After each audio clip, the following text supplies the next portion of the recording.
give us See you details? all. Can you give us details about the plan that you said the money's already going out to farmers?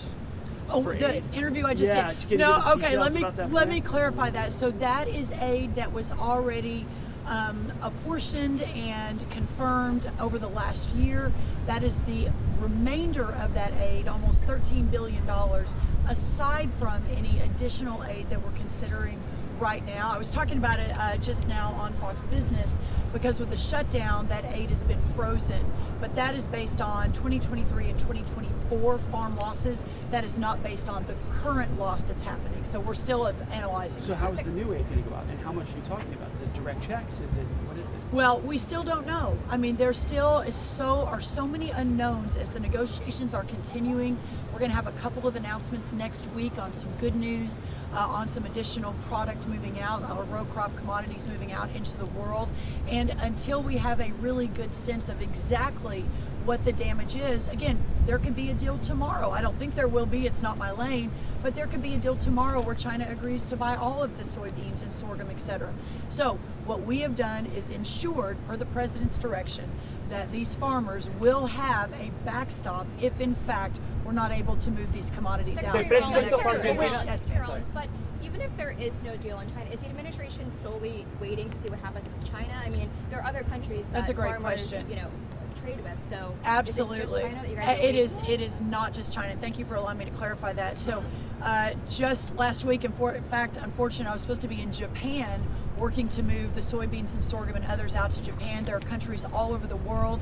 We're actually in discussions with some South American countries to do some crushing there for our soybeans and others. So no, I mean, this is the genius, I believe, of my boss, that while we have this short-term sort of back and forth that is not good for our farmers, especially our row croppers, for the long term, we are opening up these markets so that we are not so reliant on countries like China that can at any moment, pull the rug out from under us. If China just abided by their original commitment to buy these products back in 2019 under the first Trump agreement, then we wouldn't even be having this conversation right now. So that's why this is so important. That's why these negotiations are ongoing.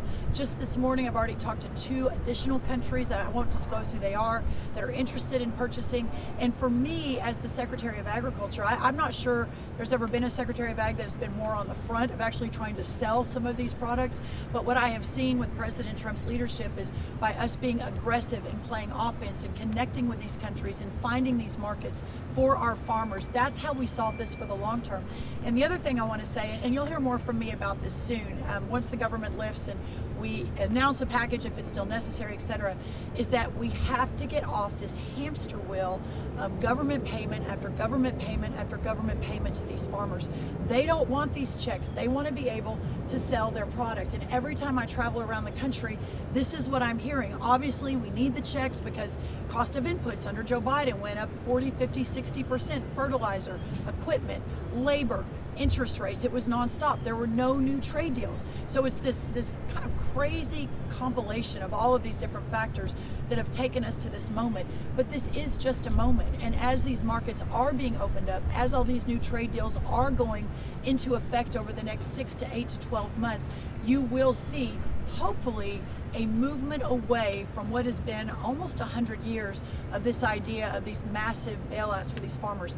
They don't want them. They are not good for the market economy. The distortion of the market is unbelievable now that I've dug into it. But we've got to put a 20-year plan in place to get us off, and that's what we're doing. Thank you.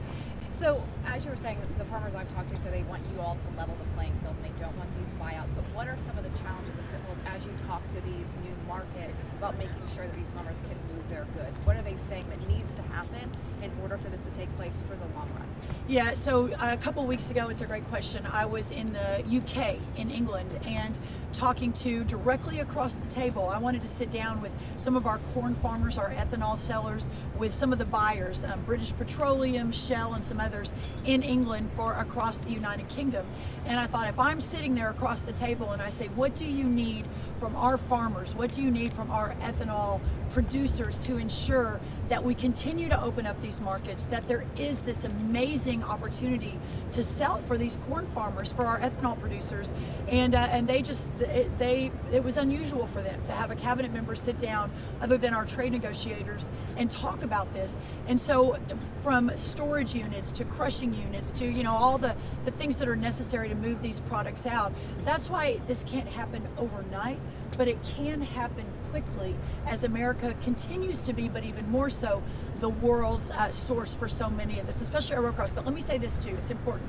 The flip side of the market across the world for America and American farmers is what we need to do to get back to onshoring our own food supply. And we've heard a lot about that through all these years, and standing next to President Trump now almost 10 years. We've talked about and heard about a lot of the manufacturing crises, the hollowing out of rural America, of some of our towns as manufacturing has moved overseas. But what hasn't been part of that narrative, I believe, until now, thanks to President Trump, is we've also offshored a lot of our food supply. That now today we are relying on other countries to feed ourselves, and that has to change too. So that's a whole other lane of effort. How do we, while we continue to source the world with our ag products, how we get back to the point of supplying ourselves with healthier food, more locally grown food, and opening up the aperture for smaller and mid-sized farmers and ranchers. So that's a little bit a part of this too. Yes, sir. Are you satisfied with the commitments of the President of Argentina after his visit? It seems that you expressed some concern about purchase of soy from China or to China. Are you concerned with Argentina? Do you think they could make any amends to the reservations that you have? I believe they are still in conversation right now, the two teams. Obviously President Milei is a warrior for freedom. What he has been able to do in leading his country and how important that partnership is to America.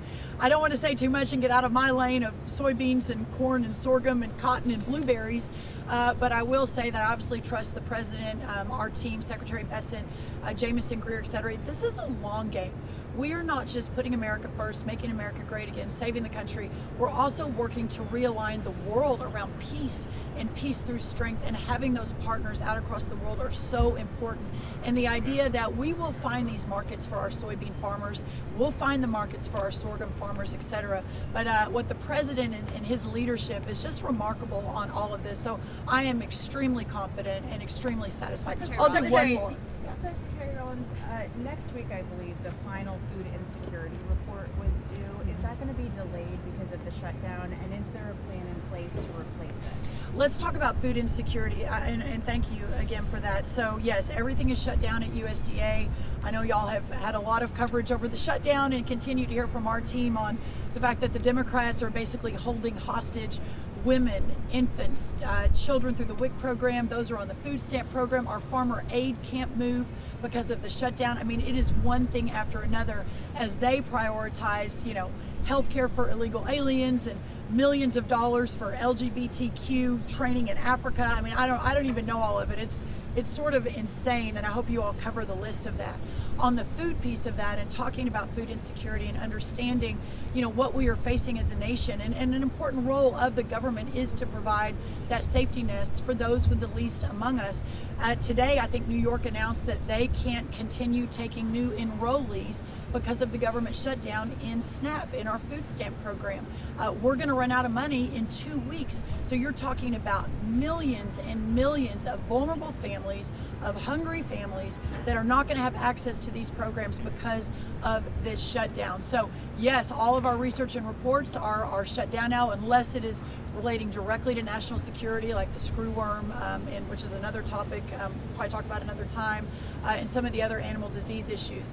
But we continue to remain focused on doing everything we can to move these funds out as long as we can, but that is coming to an end. It's time to open the government back up and serve the American people. But Thank you all should so much. farmers plant soybeans though? They're deciding now. Thank you all so much.